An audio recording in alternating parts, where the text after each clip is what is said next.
आप सभी को नमस्ते। फिर एक बार आप सबको स्वागत करता हूं 9वीं कक्षा के स्वामी विवेकानंद पाठ के लिए। तो पिछले पिछले 3 पीरियड में पहले हमने पाठ को पढ़े थे और उसका उद्देश्य जानने के लिए कोशिश की थी। बाद में पाठ का विश्लेषण में पाठ के अंतराल में जो कुछ है उसे जानने के लिए कोशिश की थी 2 विभाग में, और खुद स्वामी विवेकानंद जी की वाणी भी हमने सुने।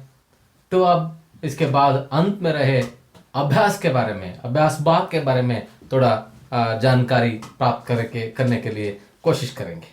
तो चलिए, पहला एक वाक्य में उत्तर लिखिए, ಒಂದು ವಾಕ್ಯದಲ್ಲಿ उत्तरವನ್ನು ಬರೆಯಿರಿ। पहला प्रश्न यह है, विवेकानंद जी के बचपन का नाम क्या है? विवेकानंद ಅವರ ಬಾಲ್ಯದ ಹೆಸರು ಏನು? उत्तर है विवेकानंद जी के अथवा विवेकानंद के बचपन का नाम नरेंद्र था या नरेंद्र देव था। ಎರಡು ಒಂದೇ। ಅಲ್ಲಿ ಅದನ್ನ ಕೀ ಆನ್ಸರ್ ನಾನು ಏನು ಮಾಡಿದ್ದೀನಿ, ಬೇರೆ ಬಣ್ಣದಲ್ಲಿ ಅಂಡರ್ಲೈನ್ ಮಾಡಿದ್ದೀನಿ, ಗಮನಿಸಬೇಕು ಅದನ್ನ। ಅಷ್ಟನ್ನು ನೆನಪಿಟ್ಕೊಂಡ್ರೆ ಮತ್ತೆ ನೀವು ಕೂಡ ನೋಟ್ಸ್ ಬರೆದಾಗ ಅದ್ರ ಕೆಳಗಡೆ ಅಂಡರ್ಲೈನ್ ಮಾಡ್ರಿ। ಪರೀಕ್ಷೆನಲ್ಲೂ ಕೂಡ ಅಷ್ಟೇ, ಈ ಕೀ ಆನ್ಸರ್ಗೆ ಅಂಡರ್ಲೈನ್ ಮಾಡಿದ್ರೆ ಮೌಲ್ಯಮಾಪಕರ ಗಮನ ಬೇಗ ಹೋಗುತ್ತೆ ಮತ್ತು ಅವ್ರ ಸಮಯ ಶ್ರಮ ಉಳಿತಾಯ ಆಗುತ್ತೆ। ಅದು ನಿಮ್ಗೆ ಹೆಚ್ಚಿನ ಒಂದು ಅಂಕಗಳನ್ನು ಕೂಡ ತಂದು ಕೊಡುವಲ್ಲಿ ಸಹಕಾರಿ ಆಗುತ್ತೆ ಅಂತ। ಎರಡನೇ ಪ್ರಶ್ನೆ, ವಿವೇಕಾನಂದ का जन्म कब हुआ था? ವಿವೇಕಾನಂದ ಅವರ ಜನ್ಮ ಯಾವಾಗ ಆಯಿತು? कब ಯಾವಾಗ? उत्तर, विवेकानंद का जन्म 12 जनवरी 1863 को हुआ था। विवेकानंद ಅವರ ಜನ್ಮ ಜನವರಿ 12ನೇ ತಾರೀಕು 1863 ಆಯಿತು। ಮೂರನೇ ಪ್ರಶ್ನೆ, ನರೇಂದ್ರ ಪढ़ने में कैसे थे? ನರೇಂದ್ರ ಓದುವುದರಲ್ಲಿ ಹೇಗಿದ್ದರು? ಕೈಸೆ ಹೇಗಿದ್ದರು? ಥೇ ಇದ್ದರು। उत्तर, ನರೇಂದ್ರ पढ़ने में बहुत ही तेज थे। ನರೇಂದ್ರ ಓದುವುದರಲ್ಲಿ ಬಹಳವೇ ಚುರುಕಾಗಿದ್ದರು, ಚುರುಕಾಗಿದ್ದರು। ನಾಲ್ಕನೇ ಪ್ರಶ್ನೆ, विवेकानंद के गुरु कौन थे? ಅಥವಾ ವಿವೇಕಾನಂದ के गुरु के नाम लिखिए ಅಂತ ಕೇಳಿದ್ರೆ ಉತ್ತರ ಅದಕ್ಕೆ स्वामी विवेकानंद या विवेकानंद के गुरु स्वामी रामकृष्ण परमहंस थे। स्वामी ವಿವೇಕಾನಂದ ಅವರ ಗುರು ರಾಮಕೃಷ್ಣ ಪರಮಹಂಸರಾಗಿದ್ದರು। ಅವರು ನೀವು ಪಾಠದ ಭಾಗದಲ್ಲಿ ನೋಡಿದ್ರು, ನೀವು ಕೊನೆಗೆ ಸ್ವಾಮಿ ವಿವೇಕಾನಂದ ಅವರು ರಾಮಕೃಷ್ಣ ಪರಮಹಂಸರ ಮಾತುಗಳನ್ನೇ ಜಗದಾದ್ಯಂತ ಸಾರುವಂತ ಸಂಕಲ್ಪವನ್ನು ಮಾಡ್ತಾರೆ, ಆ ನಿಟ್ಟಿನಲ್ಲಿ ಕೆಲಸವನ್ನು ಮಾಡ್ತಾರೆ। ಕೊನೆಗೆ ಅವ್ರೇನ್ ಮಾಡ್ತಾರೆ, ರಾಮಕೃಷ್ಣ ಮಿಷನ್ ಅನ್ನುವಂಥದ್ದನ್ನು ಕೂಡ ಒಂದು ಸ್ಥಾಪನೆ ಮಾಡೋದನ್ನ ನೀವು ಗಮನಿಸಿದ್ರಿ। ಐದನೇ ಪ್ರಶ್ನೆ, ವಿವೇಕಾನಂದ್ ಅಮೆರಿಕಾ ಕಬ್ ಗಯೇ? ವಿವೇಕಾನಂದ ಅವರು ಅಮೆರಿಕಕ್ಕೆ ಯಾವಾಗ ಹೋದರು? ಕಬ್ ಯಾವಾಗ ಹೋದರು? ಉತ್ತರ ಅದಕ್ಕೆ ವಿವೇಕಾನಂದ್ ಅಮೆರಿಕಾ ಸಿತಂಬರ್ 1893 को ಗಯೇ। ವಿವೇಕಾನಂದ ಅವರು ಅಮೆರಿಕಕ್ಕೆ ಸೆಪ್ಟೆಂಬರ್ ತಿಂಗಳು 1893 ಹೋದ್ರು। ಕ್ಯೋ ಗಯೇ ಅಂತ ನಾನು ಇನ್ನೊಂದು ಪ್ರಶ್ನೆಯನ್ನ ನಾವು ರೈಸ್ ಮಾಡ್ಕೋಬಹುದು। विवेकानंद जी अमेरिका क्यों गए थे? विवेकानंद जी अमेरिका सर्वधर्म सम्मेलन में भाग लेने के लिए गए थे। ಮತ್ತು ದಿನಾಂಕ ಹೇಳೋದಾದ್ರೆ ಸೆಪ್ಟೆಂಬರ್ 11 सितंबर 1893 को गए थे। इनो आठने प्रश्ने, विवेकानंद जी की अनुयायिनी कौन थी? ವಿವೇಕಾನಂದರ ಅನುಯಾಯಿನಿ ಕೌನ್ ಥಿ? ಅನುಯಾಯಿನಿ ಯಾರಾಗಿದ್ದರು? ಅನುಯಾಯಿನಿ ಅಂದ್ರೆ ಗೊತ್ತಾಗುತ್ತೆ ಅದು ಸ್ತ್ರೀಲಿಂಗದಲ್ಲಿದೆ ಅಂತ। ಅನುಯಾಯಿನಿ ಬಹಳ ಜನ ಇದ್ರು, ಅದರಲ್ಲೂ ವಿಶೇಷವಾಗಿ ಉಲ್ಲೇಖ ಆಗಿರುತ್ತೆ, ಅದನ್ನು ನಾವು ಗಮನಿಸಬೇಕು। ಯಾರಪ್ಪ ಅದು ಅಂತ ಹೇಳಿದ್ರೆ ಉತ್ತರ, ವಿವೇಕಾನಂದ ಕಿ ಅನುಯಾಯಿನಿ ಸಿಸ್ಟರ್ ನಿವೇದಿತಾ ಥಿ। ವಿವೇಕಾನಂದ ಅವರ ಅನುಯಾಯಿನಿ ಸಿಸ್ಟರ್ ನಿವೇದಿತಾ ಆಗಿದ್ದರು। ಅಥವಾ ನಾವಿನ್ನು ಹೇಳ್ಬೋದು ಮಾರ್ಗರೆಟ್ ಅಂತನೂ ಕೂಡ, ಸಿಸ್ಟರ್ ಮಾರ್ಗರೆಟ್ ಅಂತ ಮೊದಲಿತ್ತು ಹೆಸರು, ಅದನ್ನು ಕೂಡ ಹೇಳಿದ್ರೆ ತಪ್ಪಾಗೋದಿಲ್ಲ।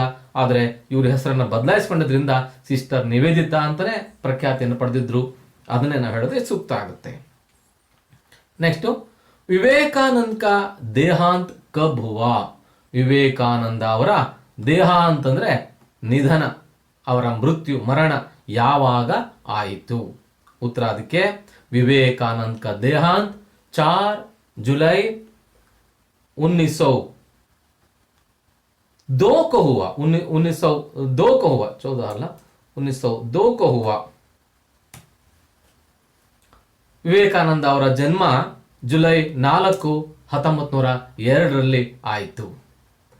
ಇನ್ನು ಎರಡನೇ ಮುಖ್ಯ ಪ್ರಶ್ನೆ, दो तीन वाक्यों में उत्तर लिखिए। 2-3 ವಾಕ್ಯಗಳಲ್ಲಿ ಉತ್ತರವನ್ನು ಬರೆಯಿರಿ। ಅದರಲ್ಲಿ ಮೊದಲನೇ ಪ್ರಶ್ನೆ,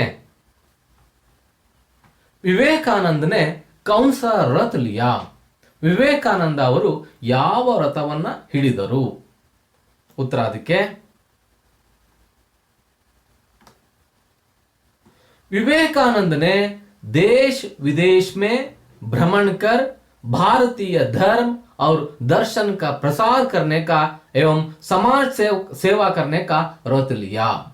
ವಿವೇಕಾನಂದರು ದೇಶ ವಿದೇಶಗಳನ್ನು ಸುತ್ತಿ ಭಾರತೀಯ ಧರ್ಮ ಮತ್ತು ದರ್ಶನದ ಅಂದ್ರೆ ತತ್ವಶಾಸ್ತ್ರದ ಪ್ರಸಾರ ಮಾಡುವ ಮತ್ತು ಸಮಾಜ ಸೇವೆ ಮಾಡುವಂತ ವ್ರತವನ್ನ ಹಿಡಿದರು। ಎರಡನೇ ಪ್ರಶ್ನೆ, विवेकानंद के माता पिता का नाम क्या है? ವಿವೇಕಾನಂದರ ತಾಯಿ ತಂದೆಯರ ಹೆಸರು ಏನು? ಉತ್ತರ ಅದಕ್ಕೆ विवेकानंद के पिता श्री विश्वनाथ दत्त, अंदर एक प्रसिद्ध वकील थे, और माता का नाम क्या है? श्रीमती भुवनेश्वरी देवी, धर्म पारायण महिला थी। मूरನೇ प्रश्ने, विवेकानंद जी की रुचि किन किन विषयों में थी? ವಿವೇಕಾನಂದ ಅವರ ಆಸಕ್ತಿ ಯಾವ ಯಾವ ವಿಷಯಗಳಲ್ಲಿ ಇತ್ತು? ನಾವು ಪಾಠದಲ್ಲಿ ಅಧ್ಯಯನ ಮಾಡ್ಬೇಕಾದ್ರೆ ನೋಡಿದ್ವಿ, ಅವರು ಶಾಲೆಯಲ್ಲಿ ವಿದ್ಯಾಭ್ಯಾಸ ಮಾಡ್ಬೇಕಾದ್ರೆ ಯಾವ್ಯಾವ್ದ್ರಲ್ಲಿ ಆಸಕ್ತಿ ಹೊಂದಿದ್ರು ಅಂತ। ಅದಕ್ಕೆ ಉತ್ತರ ವಿವೇಕಾನಂದ ಕಿ ರುಚಿ, ವಿವೇಕಾನಂದ ಅವರ ಆಸಕ್ತಿ ಕುಸ್ತಿ ಲಡ್ನೆ, ಕುಸ್ತಿಯನ್ನು ಆಡೋದ್ರಲ್ಲಿ, ದೌಡ್ ಲಗಾನೆ, ರನ್ನಿಂಗ್ ರೇಸ್ ಓಟದಲ್ಲಿ, ಗುಡಿಸವಾರಿ ಕರ್ನೆ ಕುದುರೆ ಸವಾರಿ ಮಾಡೋದ್ರಲ್ಲಿ, ತೈರ್ನೆ ಈಜುವುದರಲ್ಲಿ, ಅಷ್ಟೇ ಅಲ್ಲ ಸಂಗೀತ और खेल कूद की प्रतियोगिताओं में भी थी। ಸಂಗೀತ ಮತ್ತು ಆಟ ಪಾಠಗಳ ಸ್ಪರ್ಧೆಯಲ್ಲೂ ಕೂಡ ಭಾಗವಹಿಸೋದ್ರಲ್ಲಿ ಇತ್ತು। ಅವ್ರು ಇನ್ನೂ ಒಂದು ಹೇಳೋದಾದ್ರೆ ಭಾಷಣ ವ್ಯಾಖ್ಯಾನ ಕರ್ನೆ ಮೇ ಬಿ ಥಿ ಅನ್ನೋದನ್ನ ನಾವು ಸೇರಿಸ್ಕೋಬಹುದು ಇದರಲ್ಲಿ। ನೆಕ್ಸ್ಟ್ 4ನೇ ಪ್ರಶ್ನೆ, ವಿವೇಕಾನಂದ ಭಾರತವಾಸಿयों को क्या उपदेश दिया? ವಿವೇಕಾನಂದರು ಭಾರತೀಯರಿಗೆ ಏನೆಂದು ಉಪದೇಶ ಮಾಡಿದರು? ಅವನ ಕಡೆಗೆ ಹೇಳ್ತಾರೆ, ಏಕ್ ಭಾಷಣ ಮೇ ಕಹಾ ಅಂತ ಒಂದು ಬರುತ್ತಲ್ಲ, ಅಲ್ಲಿ ಏನ್ ಹೇಳಿದ್ರು?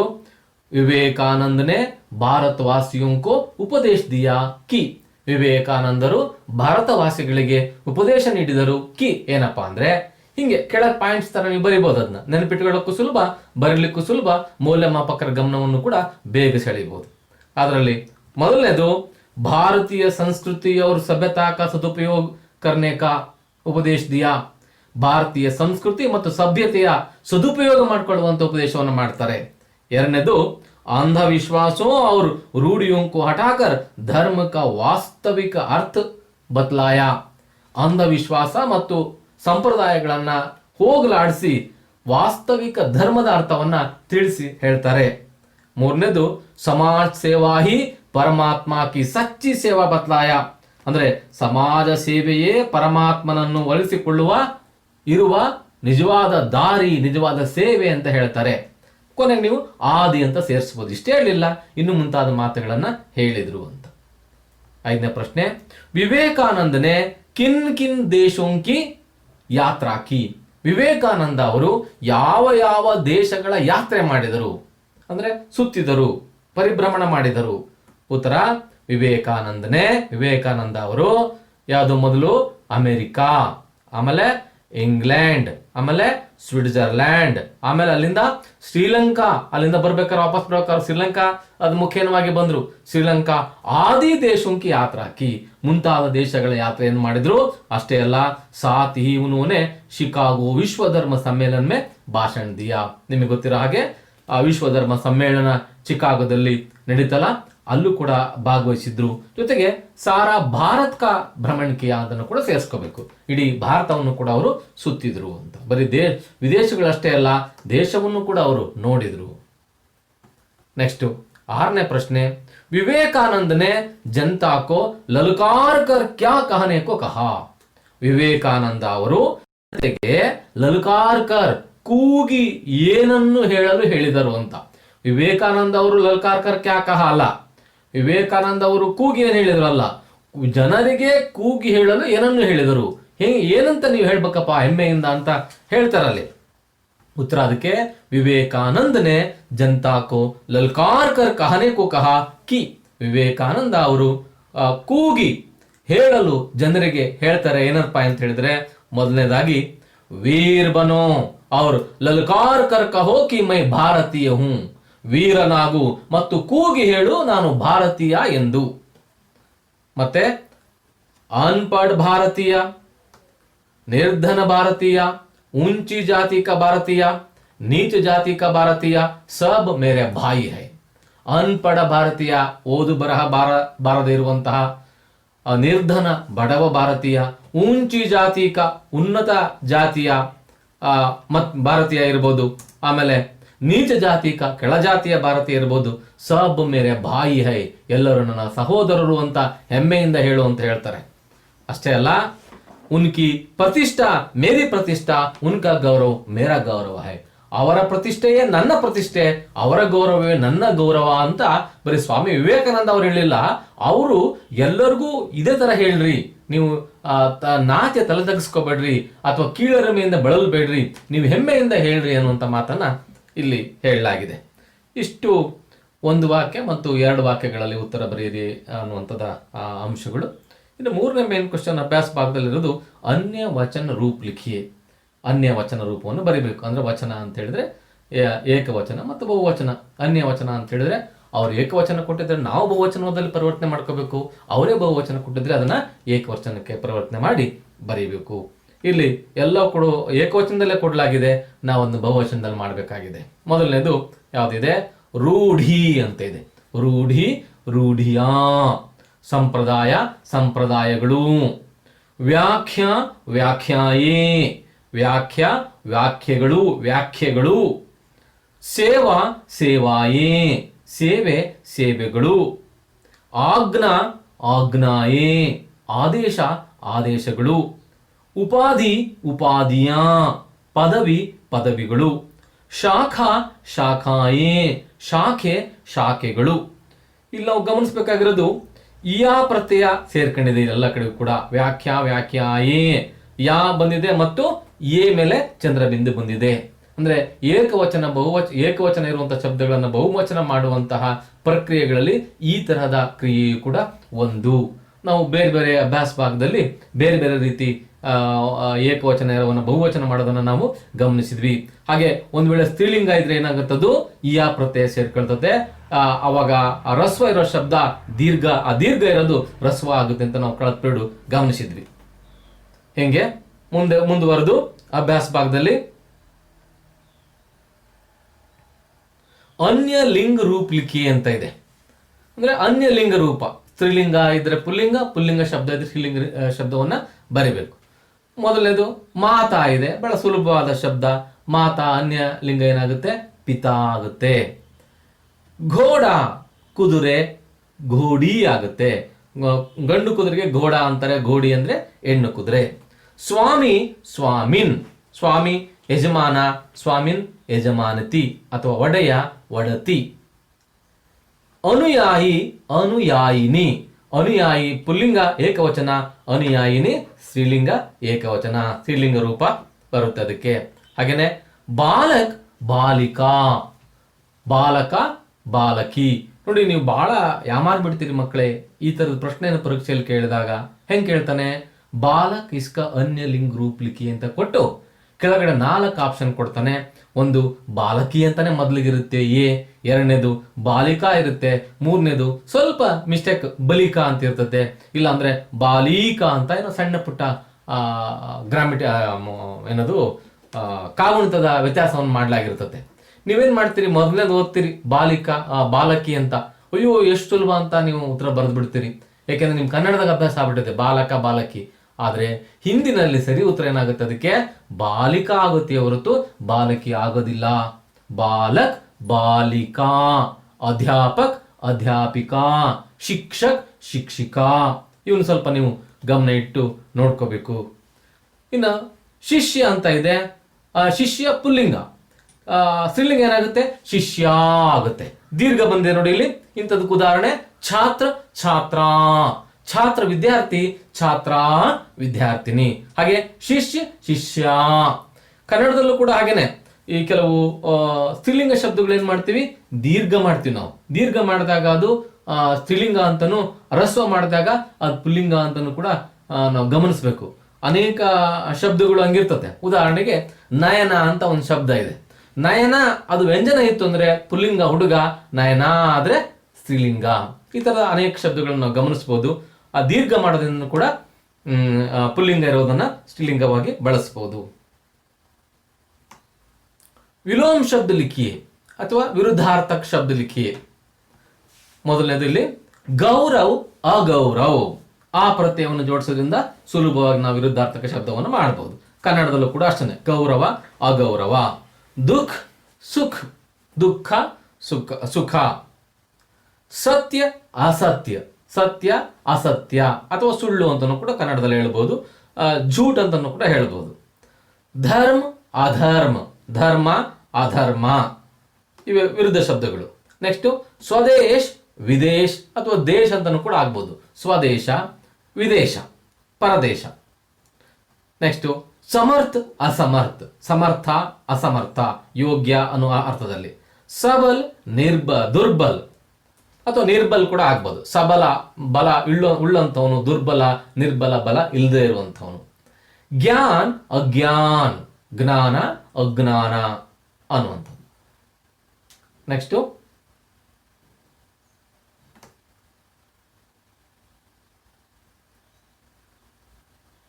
ಜೋಡ್ಕರ್ಲಿಕ್ಕೆ ಇದೆ, ಹೊಂದಿಸಿ ಬರೆಯಿರಿ. ವಾಕ್ಯಾಂಶಗಳು ಎರಡು ತುಂಡಾಗಿದ್ದಾವೆ, ಅವನ್ನ ನಾವು ಗಮನಿಸಿ ಗುರುತಿಸಬೇಕು. ಜೋಡಿಸಿ ಕೊಡ್ಲಾಗಿದೆ. ಭುವನೇಶ್ವರಿ ದೇವಿ ಅಂತ ಇದೆ. ಏನು ಆಕೆ? ಧರ್ಮಪರಾಯಣ ಮಹಿಳಾತಿ. ಭುವನೇಶ್ವರಿ ದೇವಿ ಧರ್ಮಪರಾಯಣ ಮಹಿಳೆಯಾಗಿದ್ದಳು. ನೆಕ್ಸ್ಟ್ ರಾಮಕೃಷ್ಣ ಮಿಷನ್ ಕಿ ಸ್ಥಾಪನಾ. ರಾಮಕೃಷ್ಣ ಮಿಷನ್ ಸ್ಥಾಪನೆ ಯಾರು ಮಾಡಿದ್ರು? ಸ್ವಾಮಿ ವಿವೇಕಾನಂದನೇ ಕೀ ಮಾಡಿದರು. ಮೂರನೇದು ವಿವೇಕಾನಂದ का जन्म कोलकाता में हुआ. नेक्स्ट नाಲ್ಕನೇದು अंधविश्वासों को हटाकर धर्म का मर्म समझाया. ನೀವು ಇಡೀ ಪಾಠದ ಅರ್ಥವನ್ನ ಸರಿಯಾಗಿ ಗ್ರಹಿಸಿದ್ದೆ ಆದ್ರೆ ಇವೆಲ್ಲ ಅತ್ಯಂತ ಸರಳ. ಹೊಂದಿಸಿ ಬರೆಯಿರಿ. ಯಾವುದೋ ಒಂದು ನಿಟ್ಟಿನಲ್ಲಿ ಎರಡು ವಾಕ್ಯಗಳು ಒಂದುಗೂಡುತ್ತವೆ, ಅವನ್ನು ಗುರುಸ್ಕೊಂಡು ಒಂದುಗೂಡಿಸುವಂತ ಕೆಲಸ ಮಾಡಿದ್ರೆ ಸುಲಭವಾಗಿ ನಾವು ಉತ್ತರವನ್ನ ಬರೀಬಹುದು. ನೆಕ್ಸ್ಟ್ ವಾಕ್ಯೋಮೆ ಪ್ರಯೋಗ ಕೀಜಿ ಅಂತ ಇದೆ. ಕೆಲವು ಶಬ್ದಗಳನ್ನ ಕೊಟ್ಟು ಅವುಗಳ ನಿಮ್ಮ ವಾಕ್ಯದಲ್ಲಿ ಬರೆಯಿರಿ, ಸ್ವಂತ ವಾಕ್ಯದಲ್ಲಿ ಬರೆಯಿರಿ ಅಂತ. ಸಾಮಾನ್ಯವಾಗಿ ಭಾಷೆಯನ್ನು ಕಲಿಬೇಕಾರೆ ಎಲ್ಲ ಕಡೆಗೂ ಇದು ಇರ್ತದೆ ವಾಕ್ಯದಲ್ಲಿ ಅಂತ. ಅದಕ್ಕೆ ನೀವೇನ್ ಮಾಡ್ತೀರಿ, ಮೇಷ್ಟ್ರು ಬರ್ಸಿದ್ದು ಯಾವ್ದೋ ಒಂದು ಬರೆದು ಇದು ನನ್ನ ವಾಕ್ಯ ಅಂತ ಬರೆದು ಬಿಡ್ತೀರಿ. ಹಂಗಲ್ಲ ಮಕ್ಕಳೇ, ನಾವಿಲ್ಲಿ ಕೊಡೋದು ಒಂದು ಉದಾಹರಣೆ. ಅದು ನೀವೇನ್ ಮಾಡಬೇಕು, ತಪ್ಪೋ ಸರಿನೋ ನಿಮ್ದೇ ಆದ ಆಲೋಚನಾ ಕ್ರಮದಲ್ಲಿ ಸೇರಿಸ್ಕೊಂಡು ಆ ವಾಕ್ಯವನ್ನ, ಆ ಶಬ್ದವನ್ನು ವಾಕ್ಯದಲ್ಲಿ ಬಳಸುವಂತ ಪ್ರಯತ್ನವನ್ನು ಮಾಡಬೇಕು. ಅದು ಮಾಡ್ತಾ ಮಾಡ್ತಾ ತನ್ನಿಂದ ತಾನಾಗಿ ಬರುತ್ತೆ ಅದು. ಉದಾಹರಣೆಗೆ ಇಲ್ಲೊಂದು ಶಬ್ದ ಇದೆ, ಗುಡುಸವಾರಿ ಅಂತ ಇದೆ. ಅದನ್ನ ನಾನು ಹಿಂಗ್ ಮಾಡಿದ್ದೀನಿ, ಮೈ ಭೀ ಗುಡುಸವಾರಿ ಸೀಖ್ನಾ ಚಾಹತಾ ಹೂ ಯಾ ಚಾಹತಿ ಹೂ. ಹುಡುಗಿ ಆದ್ರೆ ಚಾಹತಿ ಹೂ. ನಾನೂ ಕೂಡ ಕುದುರೆ ಸವಾರಿ ಕಲಿಯಲು ಬಯಸುತ್ತೇನೆ. ಹುಡುಗ ಕನ್ನಡದಲ್ಲಿ ಒಂದೇ ತರ ಇರ್ತದೆ. ಹಿಂದಿನಲ್ಲಾದ್ರೆ ಚಾಹತಾ ಹೂ ಹುಡುಗ, ಚಾಹತಿ ಹೂ ಹುಡುಗಿ. ನೆಕ್ಸ್ಟ್ ಹೃದಯ ಸ್ಪರ್ಶಿ. ಶಾದಿ ಕೆ ಬಾದ್ ಬೇಟಿ ಕಿ ವಿದಾ ಲೇನಾ ಹೃದಯ ಸ್ಪರ್ಶಿ ಹೋತಾ ಹೈ. ಮದುವೆಯ ನಂತರ ಮಗಳನ್ನು ಬೀಳ್ಕೊಡುವುದು ಹೃದಯ ಸ್ಪರ್ಶಿಯಾಗಿರುತ್ತದೆ. ಇದು ಇದೇ ಆಗಿರ್ಬೇಕಾಗಿಲ್ಲ, ನಿಮಗೆ ಬೇಕಾದಷ್ಟು ವಿಷಯಗಳು ಇದಾವೆ ನಿಮಗೆ. ಜಬ್ ಮೈ 8वीं कक्षा पास होकर वहां से चला आया तब मुझे हृदय स्पर्शी विदा दी गई. ಯಾವಾಗ ನಾನು 8ನೇ ತರಗತಿ ಪಾಸ್ ಆಗಿ 9ನೇ ತರಗತಿ ಅಲ್ಲಿಂದ ಬಂದೆ, ಆಗ ನನಗೆ ಹೃದಯ ಸ್ಪರ್ಶಿ ಬೀಳ್ಕೊಡುಗೆಯನ್ನು ಕೊಡಲಾಯಿತು. ಈಗ ಅನೇಕ ವಾಕ್ಯಗಳನ್ನು ನೀವು ಬಳಸ್ಕೋಬಹುದು. ಅಂಧವಿಶ್ವಾಸ ಅಂದ್ರೆ ಮೂಢನಂಬಿಕೆ ಅಂತ. ಅಜ್ಞಾನ ಹಿ ಅಂಧವಿಶ್ವಾಸ ಕಾ ಜಡ್ ಹೈ. ಅಜ್ಞಾನವೇ ಮೂಢನಂಬಿಕೆಯ ಬೇರು. ಜಡ್ ಅಂದ್ರೆ ಬೇರು ಅಥವಾ ಮೂಲ ಅನ್ನುವಂಥದ್ದು. ಅಕಾಲ್ ಅಕಾಲ್ ಅಂದ್ರೆ ಬರಗಾಲ. ಬರಗಾಲ ಉದಾಹರಣೆ ಅದಕ್ಕೆ ಅಕಾಲ್ ಮೇ ಖೇತ್ ಸೂಕ್ ಜಾತೆ ಹೇ, ಅಕಾಲದಲ್ಲಿ ಬರಗಾಲದಲ್ಲಿ ಹೊಲ ಗದ್ದೆಗಳು ಒಣಗಿ ಹೋಗುತ್ತವೆ. ಅಥವಾ ಅಕಾಲ್ ಮೇ ಪೀನೆ ಕಿ ಪಾನಿ ಕಾ ಬಹುತ್ ಕಮಿ ಹೋತಿ ಹೈ, ಅಥವಾ ಅಕಾಲ್ ಮೇ ಜೀನಾ ಬಹುತ್ ಮುಷ್ಕಿಲ್ ಹೋತಾ ಹೈ. ಇಂಥ ಸಾವಿರಾರು ವಾಕ್ಯಗಳನ್ನ ನೀವು ಮಾಡಬಹುದು. ಇದೊಂದು ಉದಾಹರಣೆ. ಇದನ್ನಿಟ್ಕೊಂಡು ನೀವು ನಿಮ್ದೇ ಆದಂತ ವಾಕ್ಯಗಳನ್ನ ನಿಮ್ ನೋಟ್ಸ್ ನಲ್ಲಿ ಬರ್ಕೊಳ್ರಿ. ಇನ್ನು 5ನೇದು ಜಿಜ್ಞಾಸ ಅಂತ ಅಂದ್ರೆ ಜಿಜ್ಞಾಸ, ಕನ್ನಡದಲ್ಲಿ ಜಿಜ್ಞಾಸೆ, ತಿಳಿದುಕೊಳ್ಳುವ ಹಂಬಲ. ಜಾನ್ನೆ ಕಿ ಜಿಜ್ಞಾಸ ಹಮಾರ ಜ್ಞಾನ್ ಬಢಾತಾ ಹೈ. ತಿಳಿದುಕೊಳ್ಳುವಂತಹ ಜಿಜ್ಞಾಸೆ ಇದೆಯಲ್ಲ, ಅದು ನಮ್ಮ ಜ್ಞಾನದ ಮಟ್ಟವನ್ನ ಹೆಚ್ಚಿಸುತ್ತದೆ. ಹೀಗೆ ವಾಕ್ಯಗಳನ್ನು ನೀವು ಬದಲಾಯಿಸ್ಕೊಳ್ತಾ ಹೋಗ್ಬೇಕು. ನೆಕ್ಸ್ಟ್ 8ನೇ ಮೇನ್ ಕ್ವಶನ್, ವಾಕ್ಯ ಶುದ್ಧ ಕೀಜಿಯೇ, ವಾಕ್ಯವನ್ನ ಶುದ್ಧಗೊಳಿಸಿ. ಮೊದಲನೇದರಲ್ಲಿ ವಿವೇಕಾನಂದನೇ ಪ್ರಯತ್ನಶೀಲ್ ರಹ ಅಂತ ಇದೆ. ವಿವೇಕಾನಂದನೇ ಪ್ರಯತ್ನಶೀಲ್ ರಹ. ಇಲ್ಲೇನೋ ಮಿಸ್ಟೇಕ್ ಆಗಿದೆ ವ್ಯಾಕರಣ, ಅದನ್ನ ಪತ್ತೆ ಹೆಚ್ಚು ಸರಿ ಮಾಡಬೇಕು. ನೋಡಿ ಅಲ್ಲಿ ಕೆಳಗೆ ಮಾಡಲಾಗಿದೆ, ನೋಡಿ ಅಲ್ಲಿ ವಿವೇಕಾನಂದ್ ಪ್ರಯತ್ನಶೀಲ್ ರಹೇ. ರಹ ಏಕವಚನ ಆಗುತ್ತೆ, ರಹೇ ಬಹುವಚನ ಆಗುತ್ತೆ. ಹಾಗೇನೆ ಉನ್ಕಿ ಭಾಷಣ್ ಗಂಭೀರ್ ಥಿ ಅಂತ ಇದೆ. ಉನ್ಕಿ ಭಾಷಣ್ ಗಂಭೀರ್ ಥಿ, ವ್ಯಾಕರಣಿಕ ದೃಷ್ಟಿಯಿಂದ ಮಿಸ್ಟೇಕ್ ಆಗಿರೋದಿಲ್ಲಿ. ಅದು ನಾವೇನ್ ಮಾಡಬೇಕು, ಉನ್ಕಾ ಭಾಷಣ್ ಗಂಭೀರ್ತ, ಅವರ ಭಾಷಣ ಗಂಭೀರವಾಗಿತ್ತು. 3ನೇದು ಸ್ವಾಮೀಜಿ ಕೋಶಿಶ್ ಕಿ ಅಂತ ಇದೆ. ಸ್ವಾಮೀಜಿ ಕೋಶಿಶ್ ಕಿ ಅಂತ, ಅದನ್ನ ಬದಲಾಯಿಸಬೇಕಾಗಿರೋದು ಹೇಗೆ, ಸ್ವಾಮೀಜಿನೇ ಕೋಶಿಶ್ ಕಿ. ನೋಡಿ ಇಲ್ಲಿ ಈ ಕಿ ಇದೆಯಲ್ಲ, ಇದು ವಿಭಕ್ತಿ ಪ್ರತ್ಯಯ, ಕಾರಕ ಚಿಹ್ನ. ಅದು ಮೊದಲನೇ ಕಿ ಇದೆಯಲ್ಲ, ಕಾರಕ ಚಿಹ್ನ. ಅದು ಇದೆಯಲ್ಲ, ಇದೇನಿದು ಕ್ರಿಯಾಪದದ, ಕರ್ಣ ಕ್ರಿಯಾಪದದ ರಸ್ವರೂಪ ಕಿ. ಕಿಯಾ, ಕಿಯೇ ಅನ್ನೋದರ ರಸ್ವರೂಪ ಕಿ ಅಂತ ಇದೆ. ಈ ಕಿ ವಿಭಕ್ತಿ ಪ್ರತ್ಯಯನೂ ಹೌದು. ನಾವಿಲ್ಲಿ ಗಮನಿಸಬೇಕು, ಇಲ್ಲಿ ಇದು ವಿಭಕ್ತಿ ಪ್ರತ್ಯಯ ಆಗಿ ಬಂದಿಲ್ಲ, ಕ್ರಿಯಾಪದವಾಗಿ ಬಂದಿದೆ. ಸ್ವಾಮೀಜಿಯವರು ಪ್ರಯತ್ನ ಮಾಡಿದರು, ಕಿ ಅಂತ ಅರ್ಥ. ನೆಕ್ಸ್ಟ್ 4ನೇದು ಕುಮಾರಿ ಮಾರ್ಗರೇಟ್ ಸ್ವಾಮೀಜಿ ಕಾ ಅನುಯಾಯಿ ಬನ್ ಗಯಾ ಅಂತ ಇದೆ. ಅದು ಕೇಳೋರಿಗೆ ಅದನ್ನು ಓದ್ತಂತಾನೆ ಎಲ್ಲ ಮಿಸ್ಟೇಕ್ ಆಗಿದೆ ಅನಿಸ್ತದೆ. ಬನ್ ಗಯಾ ಅಲ್ಲ, ಆದನು ಅಲ್ಲ. ಕುಮಾರಿ ಮಾರ್ಗರೇಟ್ ಸ್ವಾಮೀಜಿ ಅವರ ಅನುಯಾಯಿ ಆದನು ಅಂದ್ಬಿಟ್ರೆ ಸರಿ ಹೋಗೋದಿಲ್ಲ. ಅದಕ್ಕೇನ್ ಮಾಡ್ಬೇಕಾದ್ರೆ ನಾವು ಉತ್ತರನ ಕುಮಾರಿ ಮಾರ್ಗರೇಟ್ ಸ್ವಾಮೀಜಿ ಕಿ ಅನುಯಾಯಿನಿ ಬನ್ ಗಯಿ, ಆದಳು, ಸ್ತ್ರೀಲಿಂಗ. 5ನೇ ಪ್ರಶ್ನೆ ಅದು, ಉನ್ಹೋನೆ ಗರೀಬೋಂ ಕೆ ದಶಾ ಸುಧಾರಣೆ ಕೆ ಸಂದೇಶ ದಿಯಾ. ಇಲ್ಲಿ ಏನ್ ತಪ್ಪಾಗಿದೆ, ಉನ್ಹೋನೆ ಗರೀಬೋಂ ಕಿ ದಶಾ ಸುಧಾರಣೆ ಕಾ ಸಂದೇಶ ದಿಯೇ ಆಗ್ಬೇಕು. ಅದ್ರ ಜೊತೆಗೆ ಉನ್ಹೋನೆ ಗರೀಬೋಂ ಕಿ ದಶಾ, ಗರೀಬೋಂ ಕಿ ಕೆ ಇರೋದು ಕಿ ದಶಾ ಅನ್ನೋ ಸ್ತ್ರೀಲಿಂಗ ಆಗಿರೋದ್ರಿಂದ ಅದು ಹಿಂದಿನ ಶಬ್ದ ಕಿ ಆಗುತ್ತೆ. ಹೀಗೆ ವಾಕ್ಯಗಳನ್ನ ತಪ್ಪಿದ್ದವನ್ನ ಸರಿ ಮಾಡೋಕೆ ನಿಮಗೆ ಬಂತು ಅಂದ್ರೆ ನೀವು ತಪ್ಪು ಬರೀಲಿಕ್ಕೆ ಸಾಧ್ಯ ಇಲ್ಲ. ಈ ಎಲ್ಲ ಅಭ್ಯಾಸದ ಕ್ರಮಗಳು ನಿಮ್ಮ ಭಾಷೆಯನ್ನ ಹೆಚ್ಚಿಸ್ಲಿಕ್ಕಾಗಿನೇ ಇವೆ. ಇವು ನೀವು ಯಾಂತ್ರಿಕವಾಗಿ ಮಾಡಬಾರ್ದು. ಏನೋ ಒಂದು ಮೇಷ್ಟ್ರು ಬರ್ಸಿದಾರೆ ನಾನು ಬರ್ಕೋಬೇಕು, ತೋರಿಸ್ಬೇಕು, ಅಥವಾ ಬರ್ದ್ಬಿಟ್ರೆ ಮುಗೀತು ಅಂತಲ್ಲ. ಇವು ನಿಮಗೆ ಬರ್ತಾವ ವೈಯಕ್ತಿಕವಾಗಿ ಅಂತ ಗಮನಿಸ್ಬೇಕು. ಎಲ್ಲಾದ್ರೂ ಈ ಕನ್ನಡದಲ್ಲಿ ಒಂದಿಷ್ಟು ಹೆಚ್ಚು ಕಡಿಮೆ ಮಾಡಿದ್ರು ನಮಗೆ ಗೊತ್ತಾಗ್ಬಿಡೋದು ಭಾಷೆ. ಉದಾಹರಣೆಗೆ ಕನ್ನಡಿಗರು ಅಲ್ಲದೆ ಇರೋರು ಕನ್ನಡ ಮಾತಾಡಕ್ಕೆ ಪ್ರಯತ್ನ ಪಟ್ಟರೆ ಅವ್ರ ಭಾಷೆನಲ್ಲಿ ಎಷ್ಟು ವ್ಯತ್ಯಾಸಗಳನ್ನ ಕಾಣ್ತೀವಿ ನೋಡಿ ನಾವು. ಅದರಲ್ಲೂ ಈ ಉರ್ದು ಉರ್ದು ಕಲ್ತಿರೋವಂಥವ್ರು ಕನ್ನಡ ಮಾತಾಡೋದಕ್ಕೂ ಇಂಗ್ಲೀಷ್ನವ್ರು ಕನ್ನಡ ಮಾತಾಡೋದಕ್ಕೂ ಭಾಳ ವ್ಯತ್ಯಾಸ ಇದೆ. ನಮಗೆ ಗೊತ್ತಾಗುತ್ತೆ, ನಗು ಬರುತ್ತೆ. ಹಾಗೆ ನಾವು ಹಿಂದಿ ಮಾತಾಡಬೇಕಾದ್ರೆ ಆ ಮಾತೃಭಾಷೆ ಹಿಂದಿಯವರು ನಗಬಾರದು ಅನ್ನೋದಾದ್ರೆ ಆ ಭಾಷೆಯ ಸ್ವರೂಪವನ್ನು ನಾವು ಸರಿಯಾಗಿ ಗಮನಿಸಬೇಕು ಅನ್ನೋ ನಿಟ್ಟಿನಲ್ಲಿ ಇಂತಹ ಎಲ್ಲ ಪ್ರಯೋಗಗಳನ್ನು ಕೊಡ್ಲಾಗಿರ್ತದೆ. ನೀವನ್ನೆಲ್ಲ ಗಮನ ಇಟ್ಟು ನೋಡ್ಕೋಬೇಕು ಮತ್ತು ಅದನ್ನ ಅಭ್ಯಾಸ ಮಾಡ್ಕೊಂತ ನಿಮ್ದಾಗಿಸ್ಕೊಳ್ಬೇಕು. ನೆಕ್ಸ್ಟ್, ತಾಲಿಕಾಕ್ಕೆ ಆಧಾರ ಪರ್ 5 ವಾಕ್ಯ ಬನಾಯಿಯೇ. ನಿಮ್ಮ ಅಭ್ಯಾಸ ಪುಸ್ತಕದಲ್ಲಿ ಅಲ್ಲಿ ತಾಲಿಕಾ ಅಂದ್ರೆ ಕಾಲಂ ಕೊಡಲಾಗಿದೆ. ಒಂದ್ ಕಡೆಗೆ ಯಹ ಅಂತ ಕೊಟ್ಟು ಅಲ್ಲಿ ಮುಂದೆ ಇವುಗಳನ್ನ ಬಾಕ್ಸ್ ಅನ್ನು ಕೊಡಲಾಗಿದೆ. 3 ಕಾಲಂ ಕೊಡಲಾಗಿದೆ. ಆ 3 ಕಾಲಂ ಸೇರಿಸಿ ನಾವು ಸೂಕ್ತ ವಾಕ್ಯದ ರಚನೆಯನ್ನ ಮಾಡಬೇಕು. ಉದಾಹರಣೆಯನ್ನು ಕೊಟ್ಟಿದ್ದಾರೆ ಅಲ್ಲಿ. ಒಂದು ಉದಾಹರಣೆ ಏನದು, ಯಹ ಮಹೇಶ್ ಕಾ ಭಾಯಿ ಹೈ ಅಂತ. ಯಹ ಮಹೇಶ್ ಕಾ ಭಾಯಿ ಹೈ ಅನ್ನೋದು ಸರಿಯಾದ ಒಂದು ವಾಕ್ಯ ಜೋಡಣೆ ಆಗುತ್ತೆ. ಹಾಗೆ ನಾವು ಇನ್ನುಳಿದ ಮಾಡೋದಾದ್ರೆ ಯಹ ಮಹೇಶ್ ಕೆ ಗುರುಜಿ ಹೈ, यह महेश की बहन है, यह महेश के भाई है, यह महेश का मकान है. ಹೀಗೆ ಸ್ತ್ರೀಲಿಂಗ, ಪುಲ್ಲಿಂಗ, ಏಕವಚನ, ಬಹುವಚನವನ್ನು ಗಮನಿಸಿ. ಏಕವಚನದಲ್ಲಿ ಶುರುವಾದರೆ ಆ ವಾಕ್ಯವನ್ನ ಏಕವಚನದಲ್ಲೇ ಮುಗಿಸ್ಬೇಕು, ಬಹುವಚನದಲ್ಲಿ ಶುರುವಾದರೆ ಬಹುವಚನದಲ್ಲೇ ಮುಗಿಸ್ಬೇಕು. ಅಲ್ಲಿ ಬಳಸುವಂತ ಶಬ್ದಗಳನ್ನು ನೋಡಿ. ಉದಾಹರಣೆಗೆ ಗುರೂಜಿ ಅಂತ ಹೇಳಿದಾಗ ಹೈ ಬರುತ್ತೆ, ಅದು ಬಹುವಚನ. ಏಕವಚನ ಗುರುಗಳು ಒಬ್ಬರೇ ಇದ್ರು ಕೂಡ, ಗುರು ಒಬ್ಬರೇ ಇದ್ರು ಕೂಡ ನಾವು ಗುರುಗಳೇ ಅಂತ ಕರಿತೀವಿ. ಕನ್ನಡದಲ್ಲೂ ಕೂಡ ಅಷ್ಟೇ ಗುರುಗಳು ಅಂತ ಕರಿತೀವಿ. ಅದು ಒಬ್ಬರೇ ಇದ್ರು ಗುರುಗಳು ಅಂತ ಕರಿತೀವಿ. ಕಾರಣ ಅವ್ರಿಗೆ ಕೊಡುವಂತ ರೆಸ್ಪೆಕ್ಟ್, ಗೌರವ ಹಿನ್ನೆಲೆಯಲ್ಲಿ. नेक्स्ट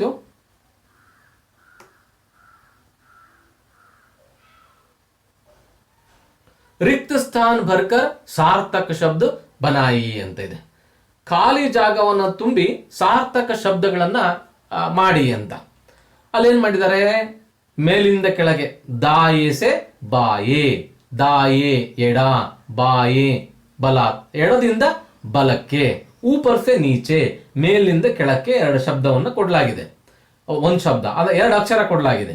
ನಡುವೆ ಒಂದು ಅಕ್ಷರ ಸೇರಿಸೋದ್ರಿಂದ ಆ ಮೇಲಿಂದ ಕೆಳಗಿನ ಶಬ್ದವು ಎಡದಿಂದ ಬಲಗಿನ ಶಬ್ದವು ಒಂದು ಅರ್ಥ ಬರಬೇಕು, ಹಂಗಾಗ್ಬೇಕು. ಅದು ಉದಾಹರಣೆ ಕೊಡಲಾಗಿದೆ ಅಭ್ಯಾಸ ಭಾಗದಲ್ಲಿ. ನೋಡಿ, ಇಲ್ಲಿ ವಿ ಕಾ ಇದೆ, ಈ ಕಡೆ ಸ, ಇದಕ್ಕೆ ರಾ ಇದೆ. ಏನ ಇಲ್ಲಿ ವೇ ಸೇರಿಸಿದ್ರೆ ಸವೇರ ಆಗುತ್ತೆ, ಅಂದ್ರೆ ಬೆಳಿಗ್ಗೆ ಅಂತ ಅರ್ಥ ಆಗುತ್ತೆ. ಹಿಂಗಿಂಗ್ ಏನಾಗುತ್ತೆ, ಅದು ವಿವೇಕ್ ಅಂತ ಅರ್ಥ ಆಗುತ್ತೆ, ಒಂದು ಮೀನಿಂಗ್ಫುಲ್ ಶಬ್ದ ಆಗುತ್ತೆ. ಹಂಗೆ ನಾವು ಮಾಡೋದಾದ್ರೆ ಇಲ್ಲಿ ನೋಡಿ, ಇಲ್ಲಿ ಎರಡನೇ ಶಬ್ದ ಏನಿದೆ, ಅ ಡ್ಯಾಶ್ ರಾ ಇದೆ, ಉ ಡ್ಯಾಶ್ ದಿ ಇದೆ. ನಾವು ಅಲ್ಲಿ ಪಾ ಸೇರಿಸಿದ್ರೆ ಏನಾಗುತ್ತೆ, ಅಪಾರ್, ಹಿಂಗಿಂಗೆ ಉಪಾಧಿ ಆಗುತ್ತೆ. ಹಾಗೇನೆ ಅ ಡ್ಯಾಶ್ ತಾ ಇದೆ, ಸ ಡ್ಯಾಶ್ ತಿ ಇದೆ. ಅಲ್ಲಿ ಸೂಕ್ತವಾದ ಅಕ್ಷರ ಅಂದ್ರೆ ಯಾವುದು, ಮಿ. ಅವಾಗ ಅಮಿತ್ ಆಗುತ್ತೆ, ಸಮಿತಿ ಆಗುತ್ತೆ. ನೆಕ್ಸ್ಟ್ ಪ್ರ ಡ್ಯಾಶ್ ನ, ಆ ಡ್ಯಾಶ್ ನಾ ಇದೆ, ಅದಕ್ಕೆ ನಾವೇನು ಸೇರಿಸ್ಬೇಕು, ಅಲ್ಲಿಗೆ ದಾ ಸೇರಿಸಿದ್ರೆ ಏನಾಗುತ್ತೆ, ಆ ಪ್ರಧಾನ್ ಆದಾನ್ ಆಗುತ್ತೆ. ಆದಾನ್ ಪ್ರಧಾನ್ ಅಂತ ಗಮನಿಸಿದ್ವಿ ನಾವು, ಕೊಡುಕೊಳ್ಳುವಿಕೆ ಅಂತ ಆ ಶಬ್ದ. ನೆಕ್ಸ್ಟ್ ಕಾ ಅಧಿಕ್ ಕಾ, ಕಾ ಡ್ಯಾಶ್ ಕಾ, ಧಾ ಡ್ಯಾಶ್ ಕಾ ಇದೆ. ಅದು ಸರಿಯಾದ ಶಬ್ದ ಯಾವ ಸೇರಿಸ್ಬೇಕು, ಅಕ್ಷರನ ರಾ ಸೇರಿಸ್ಬೇಕು. ಅವಾಗ ಏನಾಗುತ್ತೆ, ಕಾರಕ್ ಆಗುತ್ತೆ, ಧಾರಕ್ ಆಗುತ್ತೆ. ನೆಕ್ಸ್ಟ್ ಆರನೇದು ನಿ ಡ್ಯಾಶ್ ತಾ, ಭಾ ಡ್ಯಾಶ್ ತಾ, ನಡುವೆ ಶಬ್ದ ರಾ ಸೇರಿಸ್ಬೇಕು, ನಿರತ್ ಭಾರತ್. ಹೀಗೆ ಈ ಶಬ್ದಗಳನ್ನ, ಒಂದು ಶಬ್ದ ಸಂಪತ್ತನ್ನ ರೂಢಿಸ್ಕೊಳ್ಳೋದನ್ನ, ಒಂದು ಅಕ್ಷರ ತೆಗೆದ್ರೆ ಏನಾಗುತ್ತೆ, ಒಂದು ಅಕ್ಷರ ಸೇರಿಸಿದ್ರೆ ಏನಾಗುತ್ತೆ, ಭಾಷೆ ಬಹಳ ಏನದು ಬಹು ಆಯಾಮವುಳ್ಳಂಥದ್ದು. ಅದು ಒಂದು ಅಕ್ಷರ ಆಚೆ ಈಚೆ, ಒಂದು ಕಾಮಪುಲಿ ಸ್ಟಾಪ್ ಆಚೆ ಈಚೆ ಆದ್ರೂ ಕೂಡ ಅರ್ಥ ಬೇರೆನೇ ಆಗ್ಬಿಡ್ತದೆ. ಬಹುಶಃ ಮ್ಯಾಥ್ಸು ಸೈನ್ಸ್ನಲ್ಲಿ ಅಥವಾ ಸೋಷಿಯಲ್ನಲ್ಲಿ ಹಂಗೆ ಆಗೋದಿಲ್ಲ.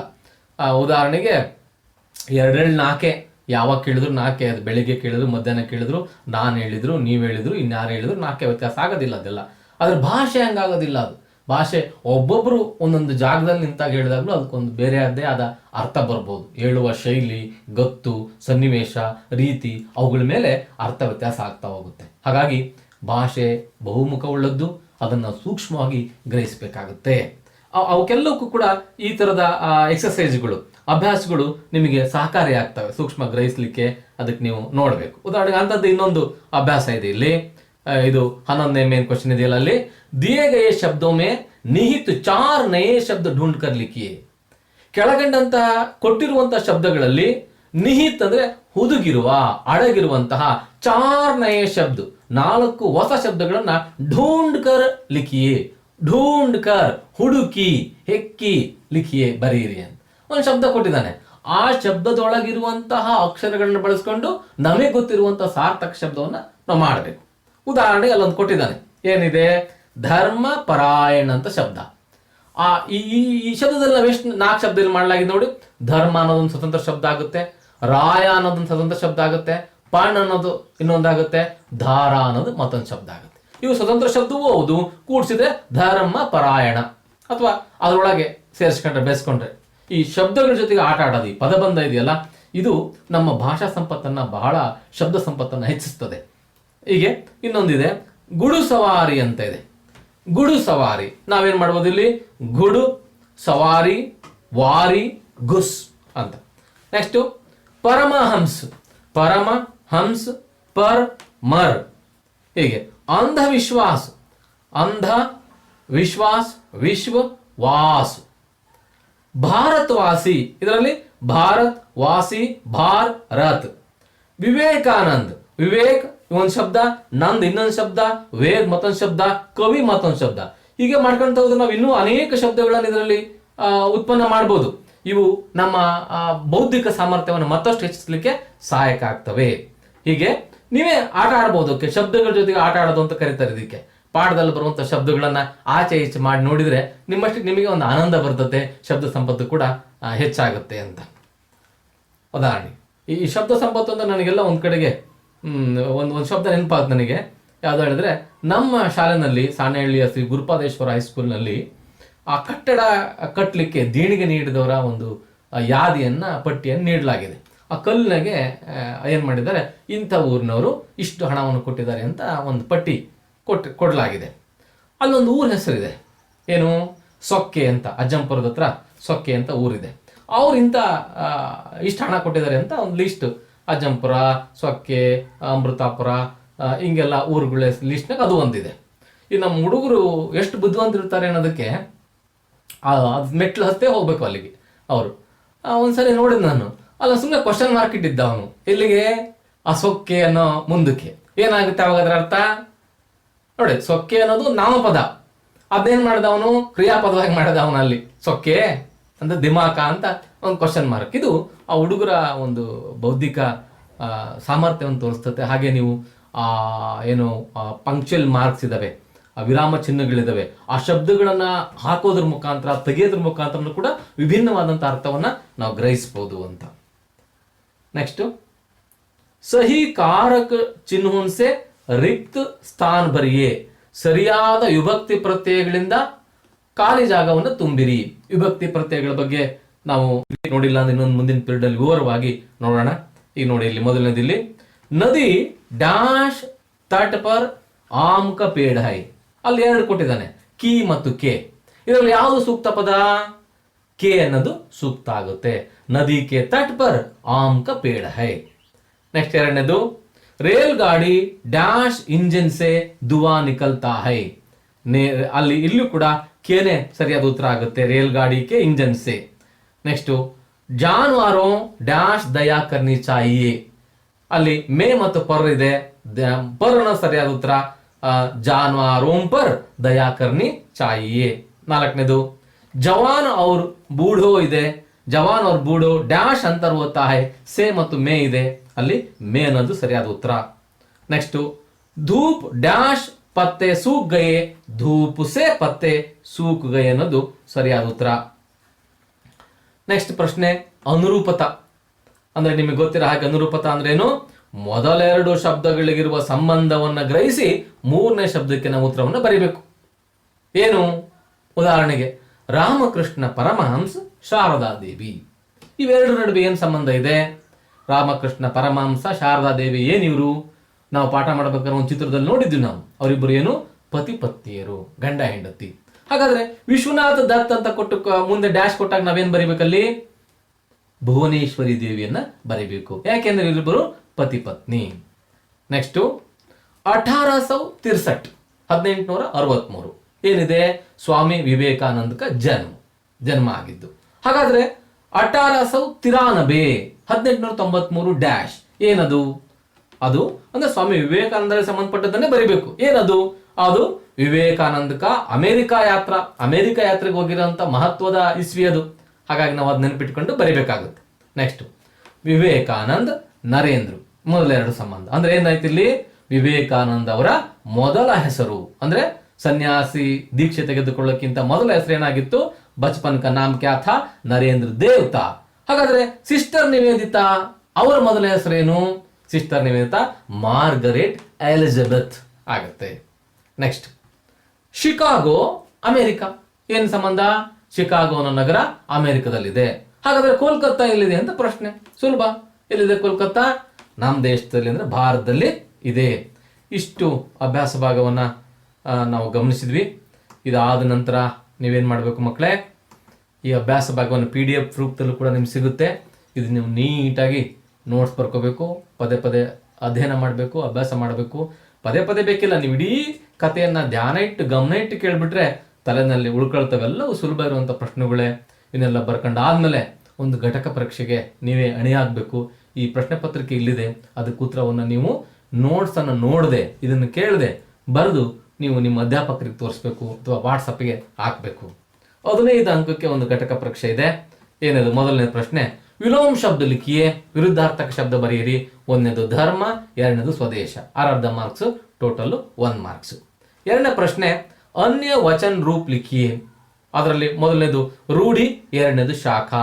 ಅರ್ಧ ಮಾರ್ಕ್ಸ್, 1 ಮಾರ್ಕ್ಸ್. ಅನ್ಯ ಲಿಂಗ ರೂಪ್ ಲಿಖಿಯೇ, ಅನ್ಯಲಿಂಗ ಬರೆಯೋದು. ಅದರಲ್ಲಿ ಮೊದಲನೇದು ಘೋಡ, ಎರಡನೇದು ಬಾಲಕ್. ಅರ್ಧ ಮಾರ್ಕ್ಸ್, 1 ಮಾರ್ಕ್ಸ್.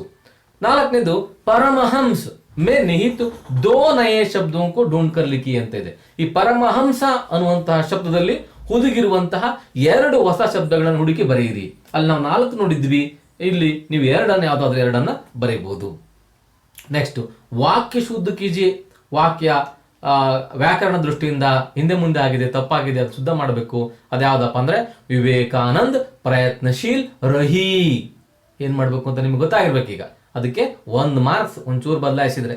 ನೆಕ್ಸ್ಟ್, 6ನೇ ಪ್ರಶ್ನೆ, ಅನುರೂಪ ಶಬ್ದ ಲಿಖಿಯೇ. ನಾವು ಆಗ್ಲೇ ನೋಡಿದ್ವಿ ನಾವು ಅನುರೂಪತೆಯನ್ನ. ಒಂದನೇದು ಅದರಲ್ಲಿ 2ಕ್ಕೆ ಅರ್ಧ ಮಾರ್ಕ್ಸ್, 1 ಮಾರ್ಕ್ಸು. ವಿವೇಕಾನಂದ್ ನರೇಂದ್ರ ಆದ್ರೆ ಸಿಸ್ಟರ್ ನಿವೇದಿತಾ ಡ್ಯಾಶ್. ಎರಡನೇದು ಶಿಕಾಗೋ ಅಮೆರಿಕ ಆದ್ರೆ ಕಲ್ಕತ್ತಾ ಡ್ಯಾಶ್ ಅನ್ನುವಂಥದ್ದು. ಉತ್ತರ ಬಹಳ ಸುಲಭ ಇದೆ, ನೀವು ಇದನ್ನ ಬರೀತೀರಿ ಅನ್ನುವಂಥ ವಿಶ್ವಾಸ ಇದೆ. ಇನ್ನು 7ನೇ ಪ್ರಶ್ನೆ, ಒಂದೊಂದು ವಾಕ್ಯದಲ್ಲಿ ಉತ್ತರ ಬರೆಯಿರಿ. ನರೇಂದ್ರ ಪಡ್ನೆ ಮೇ ಕೈಸೆ ಥೇ. ನರೇಂದ್ರ ಓದುವುದರಲ್ಲಿ ಹೇಗಿದ್ದರು, ಥೇ ಇದ್ದರು. ನೆಕ್ಸ್ಟ್, ವಿವೇಕಾನಂದಕ್ಕೆ ಅನುಯಾಯಿನಿ ಕೌನ್ ಥಿ. ವಿವೇಕಾನಂದರ ಅನುಯಾಯಿನಿ ಯಾರಾಗಿದ್ದರು, ಯಾರು. ನೆಕ್ಸ್ಟ್, ವಿವೇಕಾನಂದ ಕ ದೇಹಾಂತ್ ಕಬ್ ಹುವಾ. ವಿವೇಕಾನಂದರ ದೇಹಾಂತ ಅಂದ್ರೆ ನಿಧನ, ಸಾವು, ಮರಣ.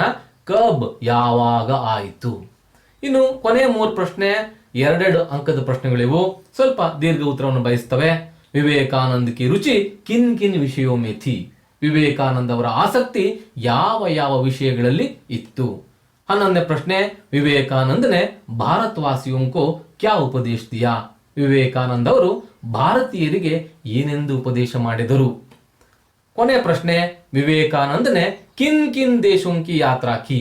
ವಿವೇಕಾನಂದ ಅವರು ಯಾವ ಯಾವ ದೇಶಗಳ ಯಾತ್ರೆಯನ್ನ ಮಾಡಿದರು ಅಂತ. ಇಷ್ಟು ಘಟಕ ಪರೀಕ್ಷೆಯನ್ನು ನೀವು ಓದ್ಕೊಂಡು ಉತ್ತರವನ್ನು ಬರೆಯುವಂತ ಪ್ರಯತ್ನ ಪಡ್ರಿ. ಬಹುತೇಕ ಸಮಗ್ರವಾದಂತಹ ಒಂದು ನೋಟವನ್ನ ನೋಡುವಂತ ಪ್ರಯತ್ನ ಮಾಡಿದೀವಿ. ಇನ್ನೂ ಬಹುತೇಕ ಬಹಳ ಇದೆ ವಿವೇಕಾನಂದ ಅವರ ಬಗ್ಗೆ ತಿಳ್ಕೊಳ್ಳೋದು. ನೀವು ಮುಂದಿನ ದಿನಗಳಲ್ಲಿ ಅಥವಾ ಬೇರೆ ಬೇರೆ ಸಬ್ಜೆಕ್ಟ್ ನಲ್ಲಿ ವಿಷಯ ಬರುತ್ತೆ, ಖಂಡಿತವಾಗಿಯೂ ಏನಾದ್ರು ಸಿಕ್ಕರೆ ಅವ್ರ ಬಗ್ಗೆ ಬರೆದಿರುವಂತ ಅನೇಕ ಪುಸ್ತಕಗಳಿವೆ, ಅವನ್ನ ನೀವು ಓದಬೇಕು. ಓದೋದ್ರ ಮುಖೇನ ನಿಮ್ಮ ವ್ಯಕ್ತಿತ್ವವನ್ನು ರೂಢಿಸ್ಕೊಳ್ಬೇಕು ಅನ್ನೋದೇ ಈ ಪಾಠವನ್ನ ಇಲ್ಲಿಡುವಂತ ಉದ್ದೇಶ. ಆ ಉದ್ದೇಶದ ಕಡೆಗೆ ನಿಮ್ಮ ಗಮನ ಇರಲಿ. ಮತ್ತು ಅದ್ರ ಜೊತೆಗೇನೆ ನೀವು ಹಿಂದಿ ಭಾಷೆಯ ಮೇಲಿನ ಪ್ರಭುತ್ವವನ್ನು ಮತ್ತೊಂದಿಷ್ಟು ಸಾಧಿಸುವತ್ತ ಹೆಜ್ಜೆಯನ್ನು ಇಡ್ತಾ ಇದ್ರಿ ಅಂತ ಭಾವಿಸ್ತೇನೆ. ಇಷ್ಟು ಸಾಕು. ಮುಂದಿನ ಪೀರಿಯಡ್ ನಾವು ಮುಂದಿನ ಪಾಠದೊಂದಿಗೆ ಮತ್ತೆ ನಿಮ್ಮ ಮುಂದೆ ಹಾಜರಾಗ್ತೇನೆ. ಅಲ್ಲಿವರೆಗೆ ನಮಸ್ಕಾರ.